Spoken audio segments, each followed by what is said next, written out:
नमस्कार प्यारे बच्चों। आज हम लोग पढ़ने वाले हैं व्याप्ति। व्याप्ति को आज हम लोग डिटेल में पढ़ेंगे।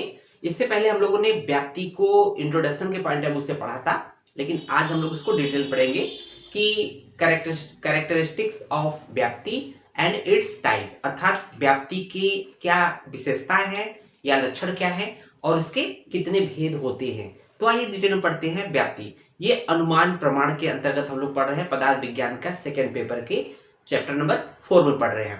तो यहाँ पे देखेंगे व्याप्ति का परिचय। सबसे पहले जानने की व्याप्ति है क्या, है ना। व्याप्ति को कैसे जानेंगे, इंट्रोडक्शन क्या है, देखेंगे कि व्याप्ति को अनुमान प्रमाण का मूल आधार माना गया है। व्याप्ति क्या है कि अनुमान प्रमाण का, जो अनुमान प्रमाण की हम लोग बात कर रहे हैं, उसका जो रीढ़ की हड्डी होती है या मूल आधार होता है, उसको हम लोग व्याप्ति बोलते हैं, ठीक है ना। तो अनुमान प्रमाण का मूल आधार या बैकबोन या रीढ़ की हड्डी मानी गई है। उस पर देखेंगे व्याप्ति का जो अर्थ होता है। आपसे पूछा जाए ना कि व्याप्ति का क्या मीनिंग होता है, तो व्याप्ति का जो अर्थ होता है अविनाभाव संबंध। क्या अर्थ होता है? अविनाभाव संबंध, अर्थात क्या है? जिसके बिना जो रह नहीं सकता, जिसके बिना जो रह नहीं सकता। इसको अगर हम लोग हंसी मजाक की भाषा में बात करें तो दो प्रेमी युगल एक दूसरे की कसमें खाते हैं। फिल्मों में आपने देखा होगा कि एक दूसरे के बिना रह नहीं सकते हैं, तो ऐसा कह सकते हैं, बट आप एग्जाम में या वाइवा में इस तरह एग्जाम्पल नहीं देंगे आप। ये हमारे आपके समझने की बात है। इसको हम लोग डिटेल पढ़ेंगे। अभी देखेंगे व्याप्ति के घटक की बात करते हैं। व्याप्ति के कितने कंपोनेंट्स होते हैं तो उसके बारे में बात करेंगे। तो व्याप्ति के दो कंपोनेंट्स होते हैं, एक होता है व्याप्त, दूसरा होता है व्यापक। एक होता है व्याप्य, दूसरा होता है व्यापक। व्याप्य जो होता है, ये व्याप्य जो होता है वो व्याप्ति का कर्ता होता है। सॉरी, व्याप्य जो होता है व्याप्ति का कर्म होता है, जबकि व्यापक क्या होता है? व्याप्ति का कर्ता होता है, ठीक है ना। जैसे अगर एक एग्जाम्पल हम लोग जो बात करते हैं ना कि अनुमान प्रमाण में एक ही एग्जाम्पल को आपको बार बार रिपीट करना है। जहां जहां धुआं है वहां वहां अग्नि है। क्या है? जहां जहां धुआं है वहां वहां अग्नि है। ये तो आप लोगों ने सब जगह देखा होगा। अगर आप धुआं देख रहे हैं, अगर आपने कहीं धुआं देखा, इसका मतलब धुआं बिना अग्नि तो हो नहीं सकता, इसका मतलब अग्नि भी है। जहां जहां धुआं है वहां वहां अग्नि निश्चित रूप से रहेगी। यह अनुभव सिद्ध है। अनुभव सिद्ध का मतलब हम लोगों ने देखा है। धुआं बिना अग्नि के संभव ही नहीं है। लेकिन बट जहां जहां अग्नि होती है वहां वहां धुआं भी होता है, यह अनुभव सिद्ध नहीं होता है। मतलब समझ में आया कि यहां दो बातें कही गई है। अगर ये बोले कि जहां जहां धुआं है तो वहां वहां तो अग्नि होगा ही होगा। क्यों? धुआं बिना अग्नि के उत्पन्न नहीं हो सकता है, ठीक है ना। इस और दूसरी बात है कि जहां जहां अग्नि की बात कर रहा है, जहां जहां अग्नि है वहां वहां धुआं होता नहीं है। जरूरी नहीं कि वहां धुआं हो, है ना। तो ये अनुभव सिद्ध नहीं है। अब इसको कैसे समझेंगे? तो हम लोग देखेंगे कि ये वाली दूसरी लाइन कि जहां जहां अग्नि होती है वहां वहां धुआं भी नहीं होता है ना। जैसे तप्त लोहे के गोले में अग्नि के होते हुए भी धुआं नहीं होता है। जैसे आपने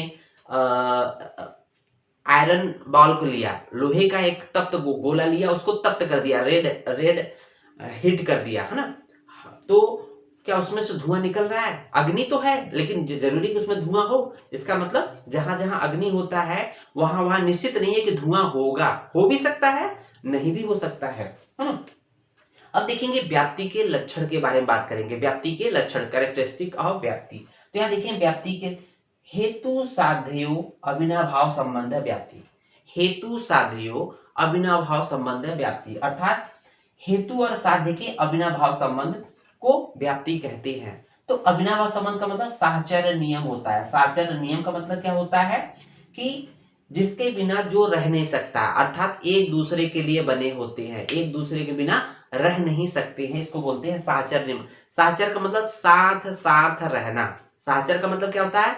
साहचर्य मतलब साथ साथ रहने को साहचर्य बोलते हैं। एग्जाम्पल में देखेंगे, जहां जहां धुआं है वहां वहां अग्नि होती है ना। बात सही है। अगर धुआं है तो निश्चित है कि वहां अग्नि होगी होगी। अब बात करते हैं व्याप्ति के भेद के बारे में बात करेंगे। तो व्याप्ति के देख रहे होंगे यहाँ पर दो भेद है। कौन कौन से? एक अन्वय व्याप्ति है, दूसरा व्यतिरेक व्याप्ति। जैसा कि नाम है अन्वय, अन्वय का मतलब क्या होता है? अन्वय का जो मीनिंग होता है उसी से अर्थ निकल जाएगा। अन्वय का मतलब होता है भाव। भाव का मतलब जिसका उपस्थिति हो, जिसकी सत्ता हो, जिसका प्रेजेंस हो, उसको बोलते हैं अन्वय व्याप्ति। अर्थात एक के रहने पर दूसरे का निश्चित रूप से रहना। एक के रहने पर दूसरे का निश्चित रूप से रहना क्या कहलाता है? अन्वय व्याप्ति कहलाती है ना। उसके जस्ट दूसरे साइड में देखेंगे व्यतिरेक व्याप्ति क्या है, उसके जस्ट अपोजिट है। अन्वय का जो अर्थ था भाव था, जबकि व्यतिरेक का जो क्या अर्थ है? अभाव है। व्यतिरेक का क्या अर्थ है? अभाव। व्यतिरेक का अर्थ है अभाव, मतलब अनुपस्थिति। अर्थात एक के नहीं रहने पर दूसरे का भी अभाव, एक के नहीं रहने पर दूसरे का भी न रहना। अब उदाहरण की बात करते हैं तो अन्वय व्याप्ति में बोल रहे थे ना कि एक की उपस्थिति है, एक की सत्ता है, तो निश्चित है दूसरा उपस्थिति होगी होगी। तो यहां देखेंगे पहला एग्जाम्पल था अन्वय व्याप्ति में कि जहां जहां धुआं है वहां वहां अग्नि होती है। ये आपने देखा भी है। धुआं है तो बिना अग्नि की उपस्थिति हो ही नहीं सकती। इसका मतलब उसका एग्जाम्पल महानस अर्थात रसोई घर आएगा, है ना।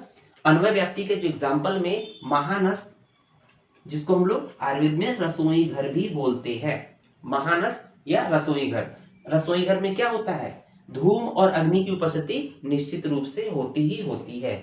लेकिन कुछ बच्चे कहेंगे सर आज के समय में गैस से धुआं कहाँ निकलता है, तो ये उसकी बात नहीं चल रही है जहां पर लकड़ी का प्रयोग होता था, उस तरह की बात कर रही है। दूसरा है कि जहां व्यतिरेक व्याप्ति की बात कर रहे थे कि अभाव की बात करते, एक के न रहने पर दूसरे का भी अभाव। तो उदाहरण की बात करते, जहां अग्नि नहीं होती है वहां धुआं भी नहीं होता है। तो धुआं की उत्पत्ति अग्नि से ही होती है।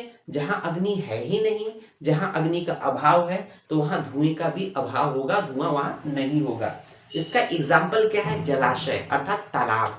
जलाशय जल का आशय अर्थात तालाब, है ना। पाउंड जिसको बोलते हैं। धूम और जलाशय में क्या होता है? धुएं और अग्नि दोनों का अभाव होता है। तो इस तरह से हम लोगों ने व्याप्ति को डिटेल में पढ़ा है। उम्मीद है आपको वीडियो पसंद आया होगा। धन्यवाद।